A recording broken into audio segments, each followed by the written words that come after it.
Mirador. Le but du journalisme n'est ni de déplaire ni de complaire. C'est de remuer la plume dans la plaie. La plume est aujourd'hui le micro et la caméra. Patrick Poivre d'Arvor. Mirador. Nous avons juré de ne rien taire, d'engager une chasse sans merci aux antivaleurs et à la prédation des deniers publics. Est-ce que ça donne des sueurs froides, ça? Bon ben, les bandits à col blanc n'ont qu'à bien se tenir.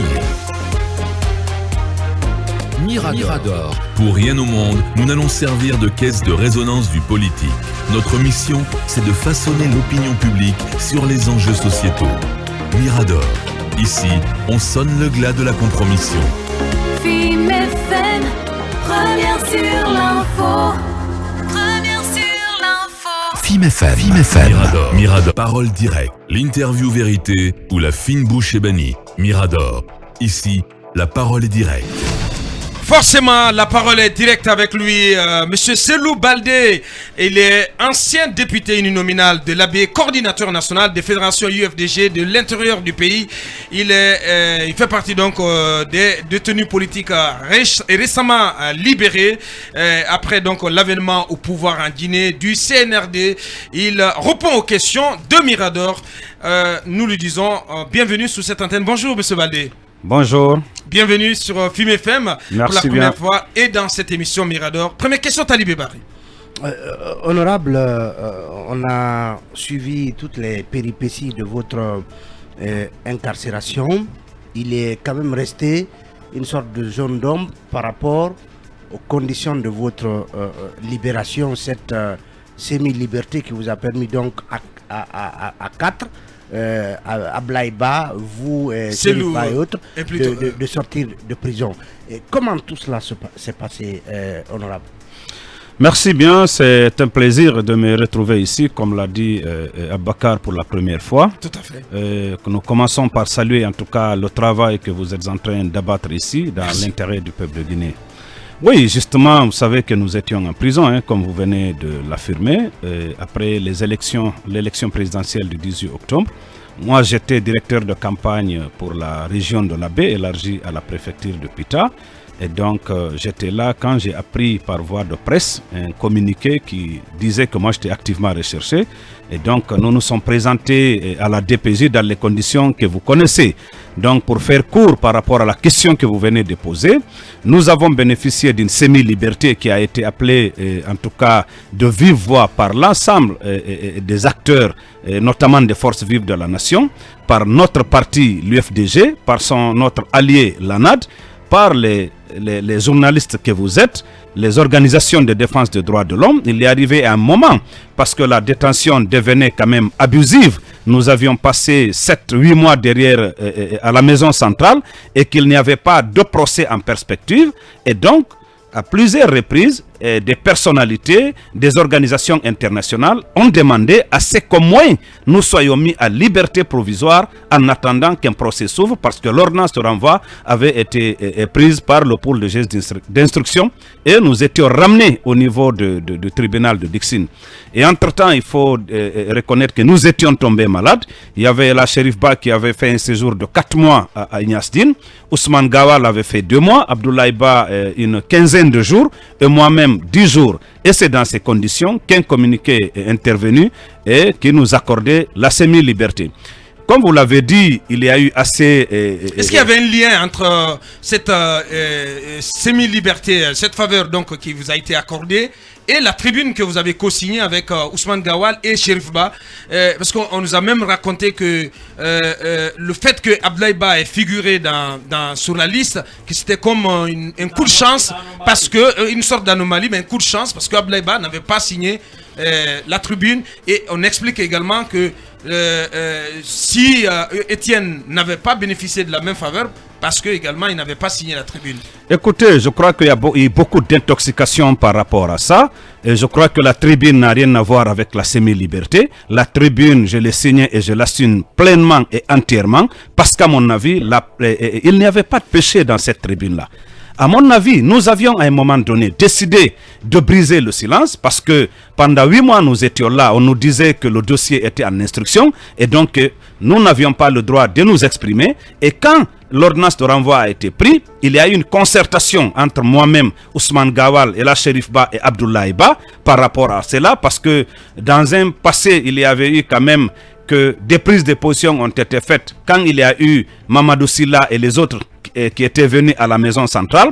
Donc il y a un groupe auquel moi j'avais appartenu, bien que j'étais à Covid, qui avait accepté de les rencontrer pour les écouter, parce qu'il était préoccupé par notre incarcération. Il y a un autre groupe qui n'avait pas accepté, dont Étienne. Et donc, quand nous nous sommes concertés pour la tribune, nous nous sommes dit, l'ordonnance de renvoi a été prise, c'est le moment de briser le silence pour dire au peuple de Guinée dans quelles conditions nous sommes. Nous ne sommes coupables de rien, nous sommes des honnêtes citoyens, nous demandons un procès juste et équitable. Et nulle part dans cette tribune, un pardon n'a été adressé à une quelconque autorité.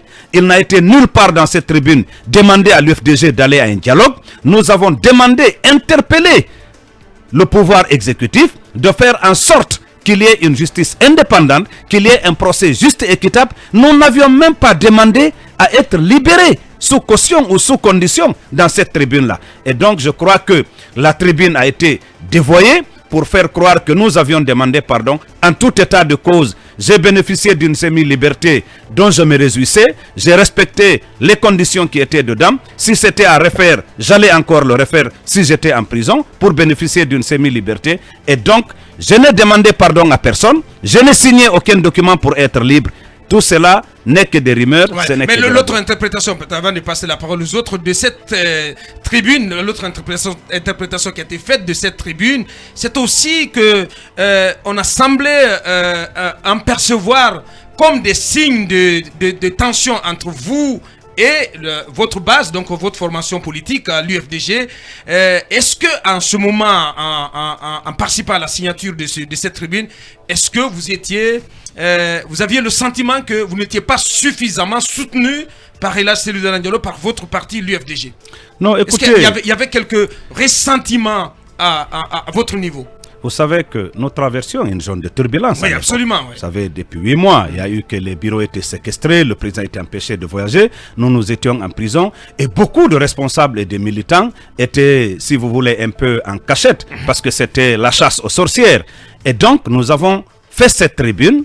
Il y a eu dans certains médias que la tribune a été dévoyée parce que clairement des journalistes ont affirmé que Cellou, Ousmane et la Cherif ont demandé pardon, ont demandé à ce que l'UFDG aille au dialogue. Et ce n'était pas le cas.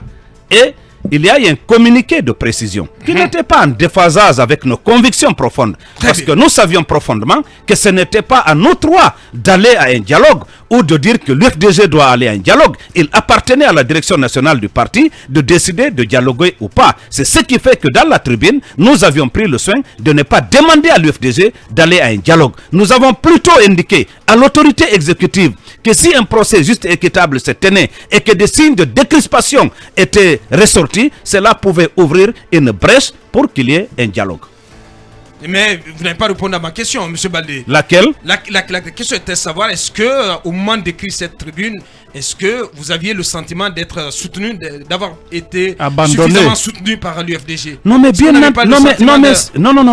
entendu, le soutien de l'UFDG n'a pas manqué. Jamais manqué. Non, pas du tout. Le soutien du président du parti n'a pas manqué. Des fédérations de l'extérieur, de l'intérieur n'ont pas manqué. Beaucoup de cadres du parti sont allés nous voir en prison. Il y a eu des choses qui sont racontées ici pour dire que non, des vice-présidents ne sont pas allés. Vous savez qu'est-ce qui se passait? Non. Si tu dois aller voir Cellou Baldé à la maison centrale, il fallait dire que je suis son copain, je suis son grand frère. En tant qu'autorité politique, tu ne peux pas aller me rendre visite. En tant que maire, tu ne peux pas aller me rendre visite là-bas. Bien.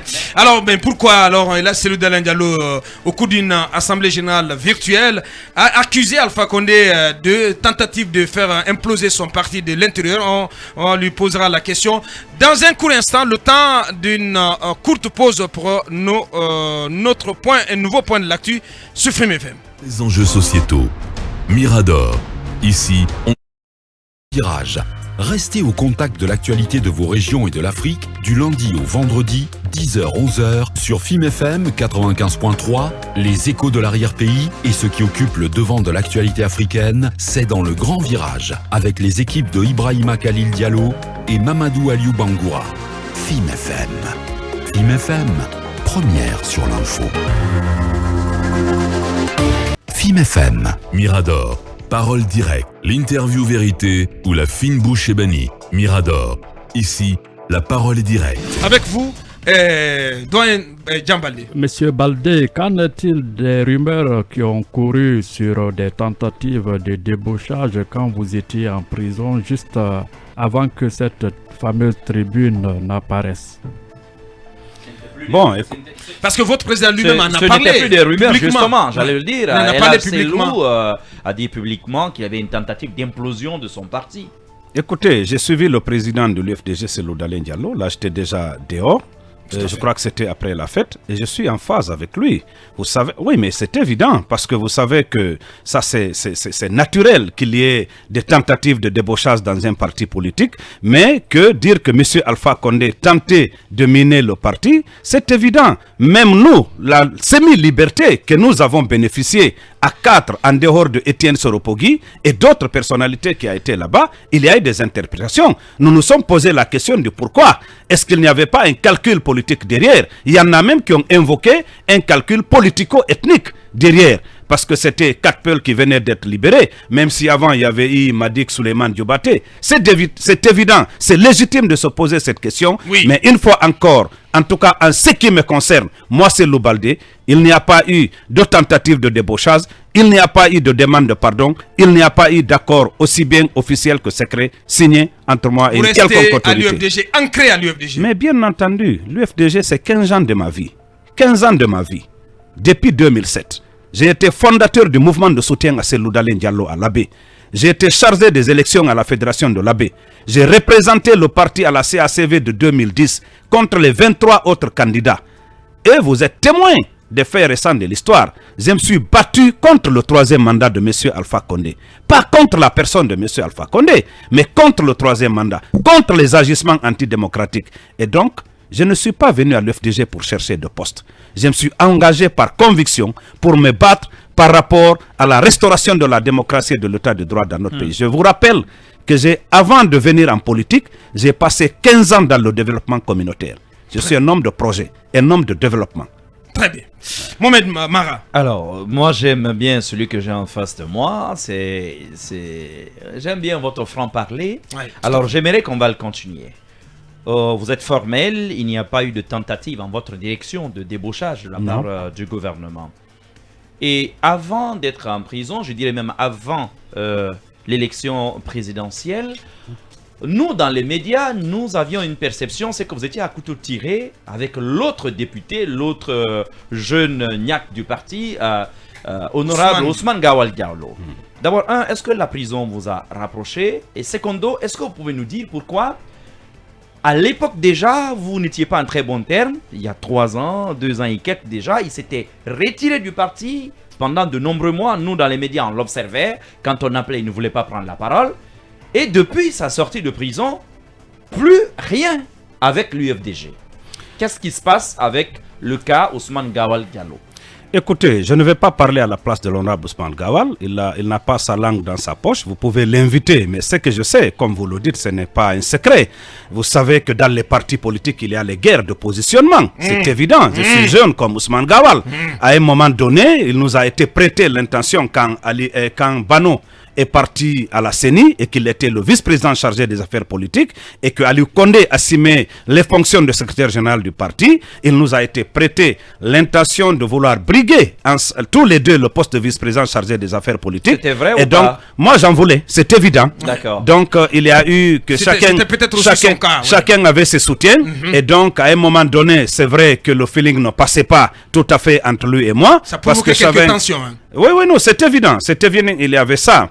Mais ce n'est pas parce qu'on était des ennemis. Non, nous sommes dans le même parti politique. Vous avez vu, avant même l'élection présidentielle, quand il y a eu la simulacre ou la simulation d'attaque du cortège du PM à la baie, ici à Conakry, c'est Ousmane Gawal et moi-même qui avions animé une conférence de presse ensemble parce que les intérêts du parti sont au-dessus de nos intérêts personnels. Et donc, quand des gens se retrouvent en prison, même si vous étiez des ennemis, à plus forte raison que Ousmane et moi, on n'était pas des ennemis, chacun était en train de courir derrière son positionnement politique dans le parti, nous partagions la même cabine, c'est comme les Ismaël et autres.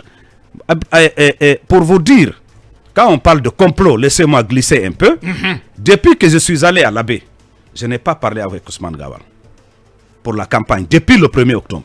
Je n'ai pas parlé avec Abdoulaye Ba, qui était à Kindia. Je n'ai pas parlé avec Elhadji Ibrahima Cherif qui était à Boké. Etienne non plus.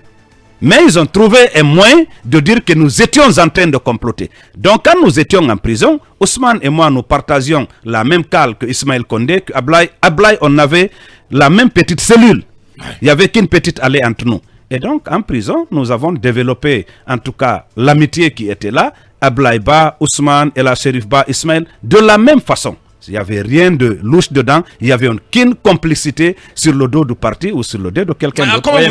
Comment vous le sentez aujourd'hui, Je sais pourquoi je pose cette question. La prison, j'ai bien vu juste, vous a rapproché forcément, mais est-ce que vous avez été surpris par cette distance qu'il a prise vis-à-vis de l'UFDG après votre libération? Bon, écoutez, que vous appelez distance, je ne vais pas le commenter. C'est visible. Permettez-moi de ne pas le commenter. Ousmane Gawal est en vie, il est à Conakry. Vous pouvez l'inviter. Est-ce qu'il participe aux activités du parti? Je ne saurais répondre à cette question. Non, il est là quand même. Non, mais Ousmane est là. Il participe. Ah si, il participe. Attendez. Mais si vous n'êtes pas capable de dire qu'il participe au bureau politique national de l'UFDG. Écoutez-moi très bien. Ousmane Gawal, on s'est quitté avant-hier au domicile du président. Mariage. Oui, mais avant ça, nous étions ensemble encore au domicile du président. Jusqu'à preuve de contraire, Ousmane Gawal Diallo n'a pas démissionné de l'UFDG. Jusqu'à preuve de contraire, je ne suis pas au courant d'une brouille entre l'UFDG Alors regardez-moi, Ousmane Gawal. Mais bien entendu, Mara, je te regarde. Oui, je te regarde dans les yeux. En ce moment, il y a des tractations pour le faire revenir dans les rangs. Des tractations. Est-ce qu'il y a des discussions? Non, mais à ma connaissance, Ousmane, que vous-même êtes partie prenante à cette discussion pour le ramener à de meilleurs sentiments. À ma connaissance, Ousmane n'a pas quitté les rangs de l'UFDG. À ma connaissance. Et à votre connaissance, il n'y a pas de tractation? À ma connaissance, Ousmane... Il est très proche du CNRD? Je n'en sais rien. Non, mais monsieur Seloubaldé, écoutez, c'est connu de tous. Il est à la Villa 5. Non, dites que vous le connaissez. Non, il est à la Villa 5. Mais moi, je ne le sais pas. Maintenant, ce qui va se passer, mais moi, je ne le sais le pas. parti, l'UFDG traverse une tourmente. C'est lorsqu'encore Ousmane Gawal sera nommé ministre.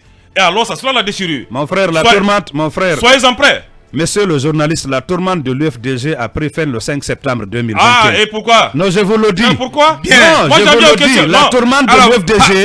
Parlons de ce 5 septembre. Alpha Condé. Le pays est calme. Ah, le pays, il était très calme avant. Non, le pays est calme. Des fauteurs de troubles. Le pays est calme. Des fauteurs de troubles. Le pays est très calme. Monsieur Kaba, j'en viens aux questions. Je vous dis que le pays est suffisamment calme. Et le pays était très calme avec le professeur Alpha Condé. Seulement, on l'a empêché de gouverner à tort ou à raison. Si le pays était calme avec le professeur, le 5 septembre n'allait pas intervenir. Non, ça, c'est une révolution de palais. Non. C'est une révolution de palais. Mohamed, votre question. Ma question, je voudrais parler de la cohérence de l'UFDG. Comme M. Seloubaldé est un très proche du président du parti, moi, je voudrais revenir un peu en arrière. Le 18 octobre, vous décidez d'aller aux élections présidentielles, avec le professeur Alpha Condé, pendant que vous sachiez pertinemment que c'est une constitution, entre guillemets, que vous dites qu'elle n'est pas bonne, ce n'est pas votre faveur, c'est une constitution du 3e mandat. Il y avait assez de manquements qui ont été signalés, selon vous. Votre parti, bien sûr, UFDG. Mais votre leader décide d'aller à cette élection et il est battu à plat de couture. Vous qui êtes dans les dessous, dans les secrets de ce parti, qu'est-ce qui a motivé réellement M. Dalin à aller à cette élection? Qu'est-ce qu'ils n'ont pas dit au public? Ça, c'est la première question. La deuxième question, on a une CENI qui a validé les résultats, qui a proclamé les résultats. Pourquoi avant cette CENI, l'UFDG a pris le devant avec l'expert Étienne Soropogui en autoproclamant Cellou Dalein comme président? Et ça a d'ailleurs créé la crise que vous connaissez, M. Baldé. Donc, deux questions.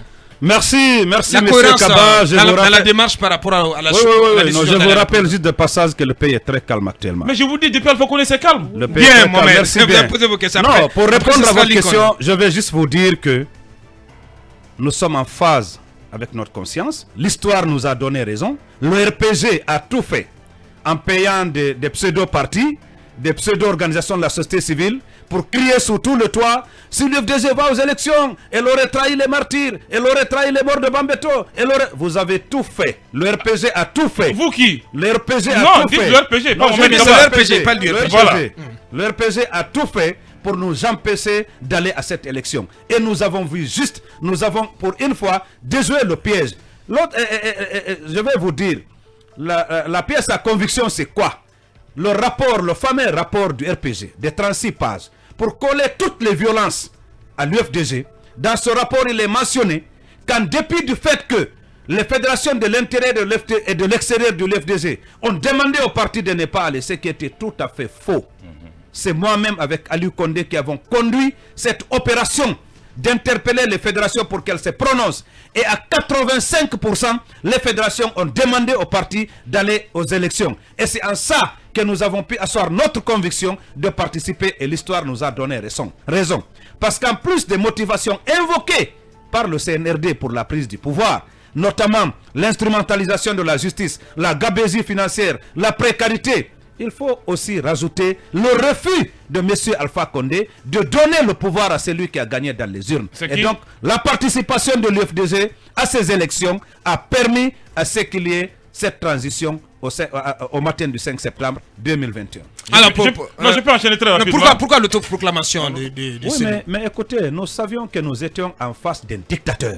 Quelqu'un qui ne respecte pas la loi, qui a décidé Parce que vous étiez convaincu aussi que c'est lui qui avait gagné. Mais c'est évident, nous avons réussi à mettre en évidence la victoire de l'UFDG. Mais à votre place ici hier, on avait Mamadi Touakaba a dit le contraire. Mamadi Touakaba qui a réaffirmé que c'est bel et bien Alpha Condé qui avait gagné. Oui, mais c'est un commissaire qui a accompagné la fraude électorale. Ah non, vous n'avez aucune C'est preuve. évident. Bien. C'est évident, il a accompagné la fraude électorale. Monsieur Kaba, je vous dis que je suis le vice-président de la commission électorale de l'UFDG. Et à toutes les instances et comités qui ont été mis en place par la CENI, j'ai représenté l'UFDG. Et j'ai contribué à la mise en place du système qui a fait en sorte que nous puissions disposer des résultats en temps réel. Ce n'est pas diable, comme le pensait l'ancien ministre des Affaires étrangères, qui a cru que c'est des diables qui nous ont aidés à avoir les résultats en un temps réel. C'est possible. Mais très rapidement, Lincoln, excuse-moi 30 secondes. Supposons, M. Baldé, supposons que Cellou Dalein Diallo était président de la République.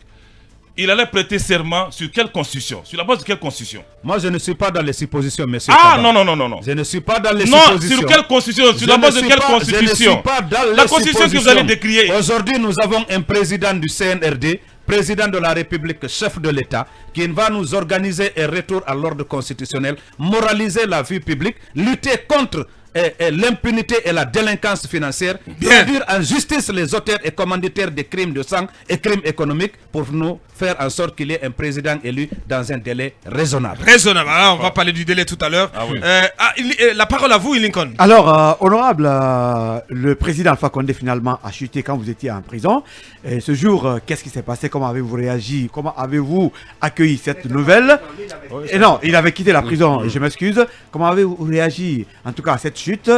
Les militaires viennent pour régler des situations que l'ancien régime n'a pas pu régler pendant beaucoup d'années. Aujourd'hui, nous sommes dans la transition. Comment vivez-vous toute cette actualité? Avez-vous la nouvelle, comment on appelle, du gouverneur de l'AB? Et quel souvenir gardez-vous de M. Madi Findiani?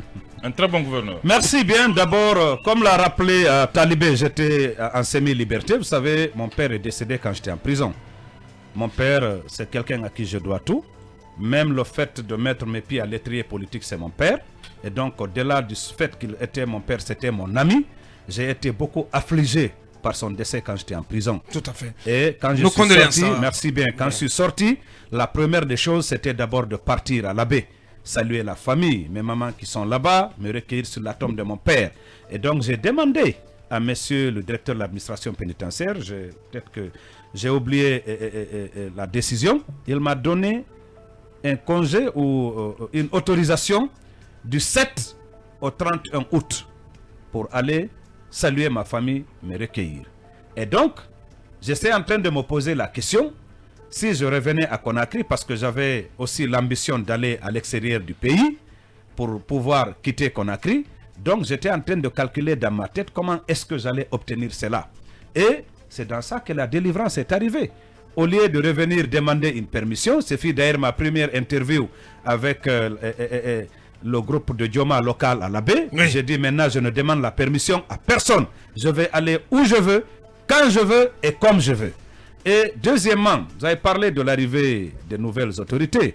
Aujourd'hui, cela a suscité un grand espoir. Il ne faut pas oublier que nous avons été les bénéficiaires des premières mesures positives du CNRD.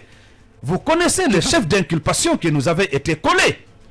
Atteinte à la sûreté de l'État, incendie, meurtre. Des chefs d'inculpation qui nous conduisaient vers la prison à perpétuité. Et moi, personnellement, il y a des gens du RPG qui ont fait des témoignages accablants contre moi, télévisés, filmés par la RTG.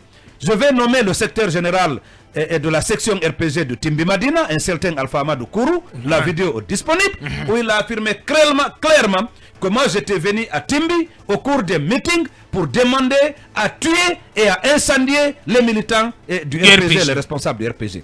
Il y a un autre qui était chargé des élections au compte de l'UFDG à Kaloum, qui se trouve être le grand frère du député Covid-19 de l'Abbé, de l'ex-Tcherno Aliou, et qui a aussi fait une vidéo pour me charger au siège du RPG. Et donc on avait tout ça sur les épaules. Je vous assure que je n'ai pas pu montrer l'ordonnance de renvoi que j'avais par devers moi à mon épouse et à mes enfants, parce que c'était trop. Et donc se délivrer de ça, c'était une joie.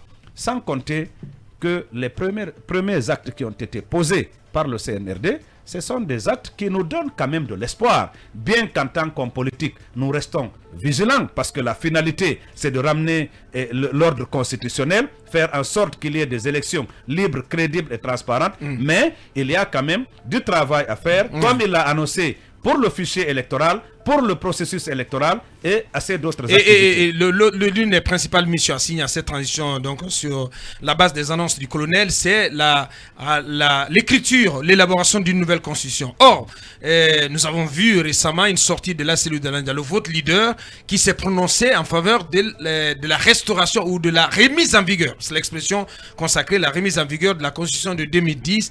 Pourquoi, comment avez-vous compris une telle prise de position en faveur de la constitution de 2010? Et finalement, le colonel, il sort pour dire, nous allons faire une nouvelle constitution.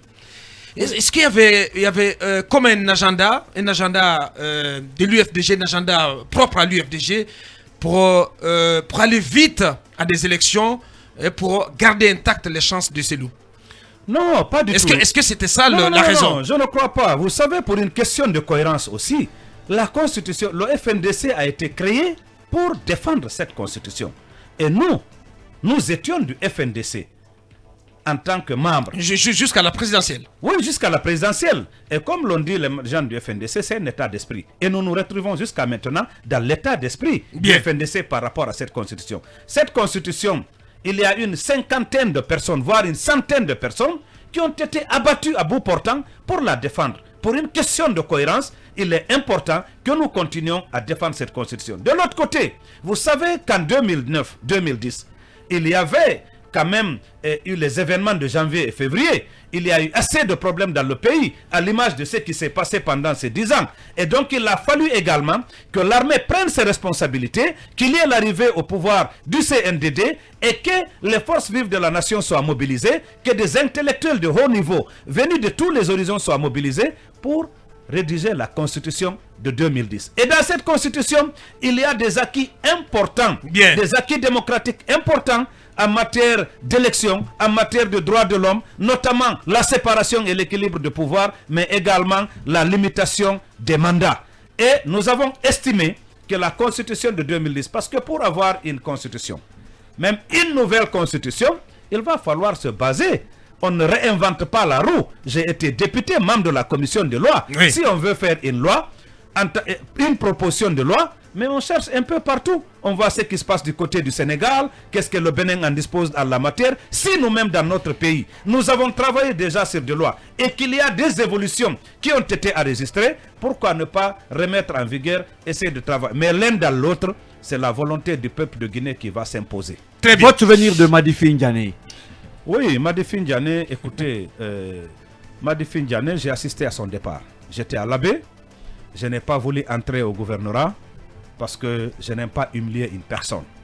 Parce qu'il y avait des dizaines, il y avait des milliers de jeunes dehors tassés en train de scander Madifi Zéro. Je suis venu dans mon véhicule, tout le monde s'est mobilisé. J'ai vu que si je montais au gouvernorat, on allait avoir des problèmes. J'ai continué vers la commune urbaine, le siège de la commune. Les gens ont tout fait pour que je vienne assister physiquement à son départ, mais j'ai assisté à partir du dehors. Et donc, Madifi, c'est au-delà d'un grand frère. Il peut être mon oncle parce que c'est un doyen. Il y a eu des incompréhensions entre nous parce que à sa prise de fonction, Sadou Keïta était assis par-ci, il était assis par-là. Je lui ai dit que pendant 7 ans, nous avons pu, dans cette région qui se trouve être le bastion de l'opposition, régler tous nos différends par le dialogue et la concertation. Bastion de l'UFDG. Le dialogue, bien sûr. Bastion de l'opposition. Non, de l'UFDG. Bon. Monsieur Kaba, bastion de l'opposition. Très bien. Donc, nous avions su régler tous les différends par le dialogue et la concertation. Et que, ici à l'Abbé, nous considérons la démocratie comme étant l'exercice du pouvoir de la majorité dans le respect de la minorité. Et que la démocratie devrait s'exprimer. Mais ce n'est pas ce qui a été fait. Beaucoup de complots ont été inventés, de faux complots, d'explosions de grenades, de djihadisme intégrisme et tout ça. Mais finalement, la volonté de Dieu s'est imposée. Alors, peut-être dernière question Ouais, sur dernière la question, durée de la transition, puisque la charte de la transition est restée muette sur cette question. Et au niveau de l'IFDG, on a eu dire que vous auriez proposé 15 mois au titre de la durée de cette transition. Bon, écoutez, je crois que pour la durée de la transition, le colonel l'a clairement dit que les partis politiques, les forces vives de la nation vont se retrouver pour proposer une durée. Je crois que c'était mieux quand même que d'avoir une durée dans le document qui a été annoncé, qu'il soit important que les gens se retrouvent pour échanger par rapport à la durée. Parce que quand nous voyons les missions qui sont annoncées au niveau de la charte, de la transition, et la nécessité de travailler vers un retour à l'ordre constitutionnel pour que la Guinée réintègre en tout cas pleinement les institutions sous-régionales africaines et internationales, je crois qu'il est nécessaire d'avoir un délai. Mais vous confirmez les raisonnable 15 et mois, vous consensuel. confirmez les 15 mois? Non, nous avons Proposé travaillé, par l'UFDG. nous avons travaillé sur des propositions à l'UFDG. Nous avons travaillé sur des variantes. Nous n'avons pas fait une proposition au CNRD de délai pour le moment, mais nous avons, avec nos experts électoraux, notamment des commissaires que nous avions à la CENI et nous-mêmes, membres de la commission technique électorale, nous avons travaillé sur des projets de chronogramme pour nous permettre d'aller à l'ensemble des élections pendant la transition. L'UFDG vainqueur à l'issue de la transition? Ah oui, naturellement. Naturellement. Donc, avocat. C'est lourd, réhabilité, hein, comme président élu, hein, on va dire comme ça. Oui, écoutez, aujourd'hui, comme on est en train de voir, les compteurs sont remis à zéro. Bien. Mais nous sommes convaincus que le leader Cellou Dalein Diallo, qui a fait preuve de constance, qui a fait preuve d'esprit de mobilisation, qui a fait preuve en tout cas de leader tolérant, qui veut rassembler tous les Guinéens, je crois qu'à l'issue d'une compétition électorale saine dans notre pays, avec un système électoral réformé et un fichier réformé, le président Cellou Dalein Diallo va gagner parce qu'il est dans le cœur des Guinéens. Très bien. C'était donc le mot de la fin de notre invité, Monsieur Cellou Baldé, ancien député uninominal de l'Abbé et coordinateur national des fédérations UFDG de l'intérieur du pays. Grand merci à vous, Monsieur Baldé. Merci pour cette première sur Film FM et d'Amirador. Grand merci à tous les 6. Merci à l'équipe de réalisation. C'est terminé pour aujourd'hui. On remet le compteur à 0 demain à 8h. Restez sur Film FM. Les programmes continuent. Au revoir. Mirador, la grande messe de l'investigation journalistique, la plus grande tribune politique de la Guinée. Avec Aboubacar Diallo, Talibé Bari, Mohamed Mara, Mamadou Ouri Diallo, Akoumba Diallo, Kabinet Fofana, Mamadou Diambaldé.